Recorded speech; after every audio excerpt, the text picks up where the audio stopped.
Random House Audio presents The Matlock Paper by Robert Ludlum. Read for you by Stephen Hoye. Chapter 1. Loring walked out the side entrance of the Justice Department and looked for a taxi. It was nearly 5:30, a spring Friday, and the congestion in the Washington streets was awful. Loring stood by the curb and held up his left hand, hoping for the best. He was about to abandon the effort when a cab that had picked up a fare 30 feet down the block stopped in front of him. "Going east, mister? It's okay. This gentleman said he wouldn't mind." Loring was always embarrassed when these incidents occurred. He unconsciously drew back his right forearm, allowing his sleeve to cover as much of his hand as possible, to conceal the thin black chain looped around his wrist, locked to the briefcase handle. "Thanks, anyway. I'm heading south at the next corner." He waited until the taxi re-entered the flow of traffic, and then resumed his futile signaling. Usually under such conditions his mind was alert, his feelings competitive. He would normally dart his eyes in both directions, ferreting out cabs about to disgorge passengers, watching the corners for those dimly lit roof signs that meant this particular vehicle was for hire if you ran fast enough. Today, however, Ralph Loring did not feel like running. On this particular Friday, his mind was obsessed with a terrible reality. He had just borne witness to a man's being sentenced to death. A man he'd never met but knew a great deal about. An unknowing man of 33 who lived and worked in a small New England town 400 miles away and who had no idea of Loring's existence, much less of the Justice Department's interest in him. Loring's memory kept returning to the large conference room with the huge rectangular table around which sat the men who'd pronounced the sentence. He had objected strenuously. It was the least he could do for the man he'd never met, the man who was being maneuvered with such precision into such an untenable position. "May I remind you, Mr. Loring," said an assistant attorney general who'd once been a judge advocate in the Navy, "that in any combat situation basic risks are assumed. A percentage of casualties is anticipated. The circumstances are different. This man isn't trained. He won't know who or where the enemy is. How could he? We don't know ourselves." "Just the point." The speaker then had been another assistant AG, this one a recruit from some corporation law office, fond of committee meetings and, Loring suspected, incapable of decisions without them. "Our subject is highly mobile. Look at the psychological profile. Flawed but mobile in the extreme." That's exactly what it says. He's a logical choice. Flawed but mobile? What in heaven's name does that mean? May I remind this committee that I've worked in the field for 15 years. Psychological profiles are only screening guidelines, hit-and-miss judgments. I would no more send a man into an infiltration problem without knowing him thoroughly than I would assume the responsibility for NASA mathematics. The chairman of the committee, a career professional, had answered Loring. "I understand your reservations. Normally, I'd agree. However, these aren't normal conditions. We have barely 3 weeks. The time factor overrides the usual precautions." "It's the risk we have to assume," said the former judge advocate pontifically. "You're not assuming it," Loring replied. "Do you wish to be relieved of the contact?" The chairman made the offer in complete sincerity. "No, sir. I'll make it, reluctantly.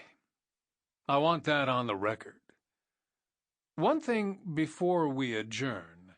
The corporation lawyer leaned forward on the table, "and this comes right from the top. We've all agreed that our subject is motivated. The profile makes that clear.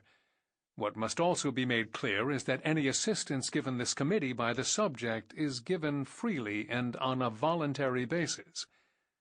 We're vulnerable here. We cannot, repeat, cannot be responsible. If it's possible, we'd like the record to indicate that the subject came to us." Ralph Loring had turned away from the man in disgust. If anything, the traffic was heavier now. Loring had made up his mind to start walking the 20-odd blocks to his apartment when a white Volvo pulled up in front of him. "Get in. You look silly with your hand up like that." "Oh, it's you." "Thanks very much." Loring opened the door and slid into the small front seat, holding his briefcase on his lap. There was no need to hide the thin black chain around his wrist. Cranston was a field man, too, an overseas route specialist. Cranston had done most of the background work on the assignment which was now Loring's responsibility. "That was a long meeting.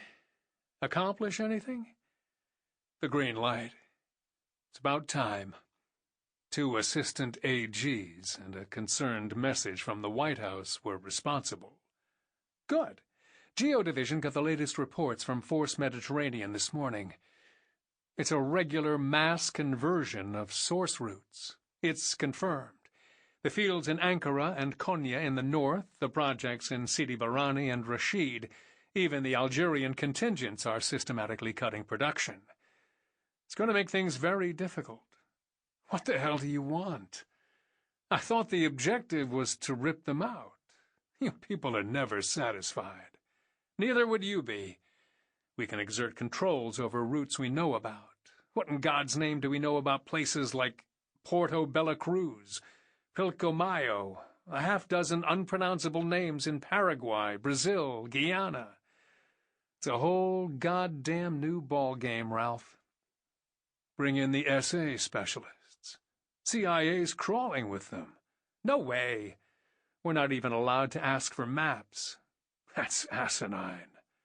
That's espionage. We stay clean. We're strictly according to Interpol Hoyle. No funny business. I thought you knew that. I do, replied Loring wearily. It's still asinine. You worry about New England, USA. We'll handle the Pampas. Or whatever they are. It is. New England, USA is a goddamn microcosm. That's what's frightening.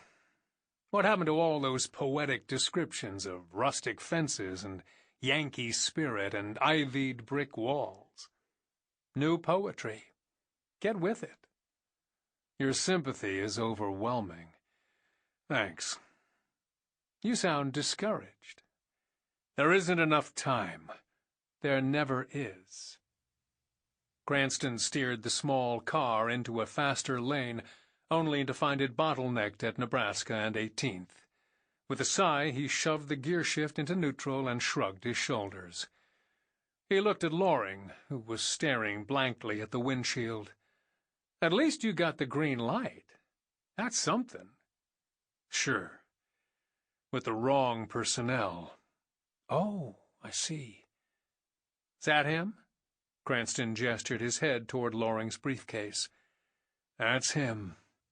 From the day he was born. What's his name? Matlock. James B. Matlock II. The B is for Barbour, very old family. 2 very old families. James Matlock, B.A., M.A., Ph.D. A leading authority in the field of social and political influences on Elizabethan literature. How about that? Jesus! Are those his qualifications? Where does he start asking questions? At faculty teas for retired professors? No, that part of it's all right. He's young enough. His qualifications are included in what security calls flawed but mobile in the extreme. Isn't that a lovely phrase? Inspiring. What does it mean? It's supposed to describe a man who isn't very nice. Probably because of a loused-up army record or a divorce. I'm sure it's the army thing, but in spite of that insurmountable handicap, is very well liked. I like him already. That's my problem. I do, too. The 2 men fell into silence. It was clear that Cranston Sample complete. Ready to continue?